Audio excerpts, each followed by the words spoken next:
Hey my lovelies, welcome back to the channel. So today we're going to get into Huda Beauty's Easy Blur Foundation. I'm going to get my initial feelings on this foundation because I picked it up and I wasn't even expecting to buy it. I was just in Sephora and I was like, let's try it out. So we're just going to jump right into it. I'm mainly going to talk about the foundation and finish my face and then let you guys know my final thoughts at the end. So if you like videos like this, don't forget to thumbs it up and subscribe if you haven't. Let's get into the video. So on Sephora, this retails for $37 and they have a decent amount of shade. I picked up the shade 𝗦𝗢𝗢𝗓𝗡 350G. So let's see what it claims. It claims to be lightweight, medium to buildable coverage foundation that's non-comedogenic and ultra blurring for an airbrush finish. It does say it has niacinamide and silica for blurring. So let's see what it's talking about. So here's the foundation. And then let's open her up. So like I said, I have 𝗦𝗢𝗢𝗓𝗡 350G, and in the store I felt like this was like pretty much the best match for me. They did have another shade under that one. Let me see what it was. 𝗦𝗢𝗢𝗡𝗧 340G could work too, but it was pulling a little red, like it had a little pink undertone, and this one was a little bit more neutral warm.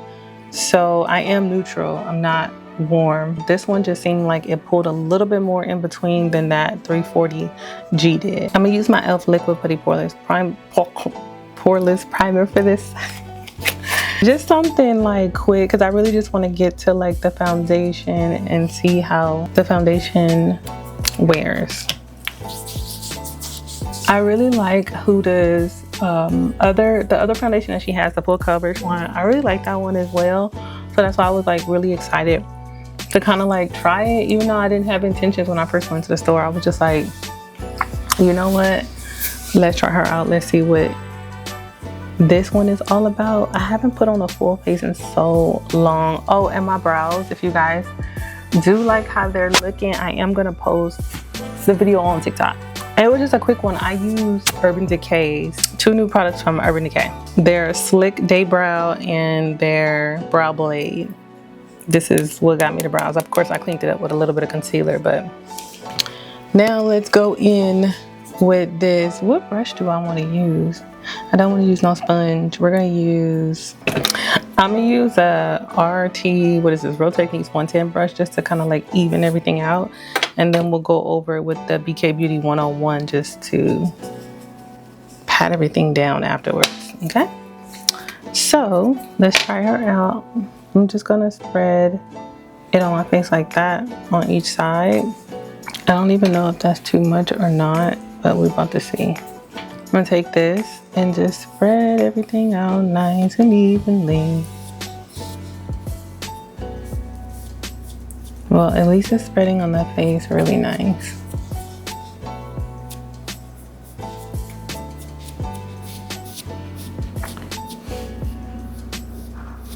And the shade mesh isn't too bad. My forehead is a little bit darker than my face, so I don't really sweat it, but I like how it's spreading around the face. We're gonna definitely blend everything out. I just wanted to get like a full coat around the face, but it is giving a nice coverage. Let's go in with this brush and even out this spread.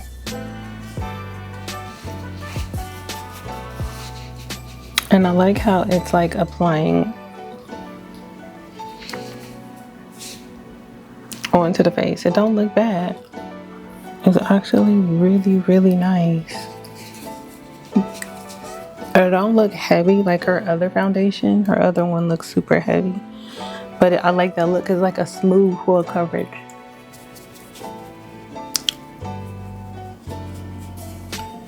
And it's still workable though. Like even though it seems like it dries, and I'm looking like it is not bad at all. Of course I have to finish my face, but it sits really well with that e.l.f. Putty Poreless Primer. And damn, this is really lightweight. I would definitely say if you have like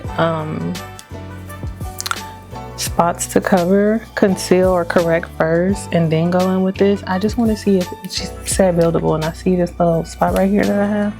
We're gonna see how buildable that is.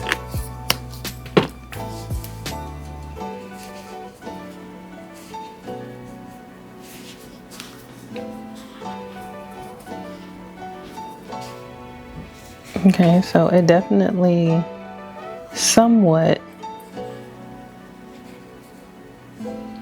covered that spot. So you probably, depending on how much you need to cover, you probably don't have to go in and correct first, but I mean, just to be, you know, bulletproof, I would correct first.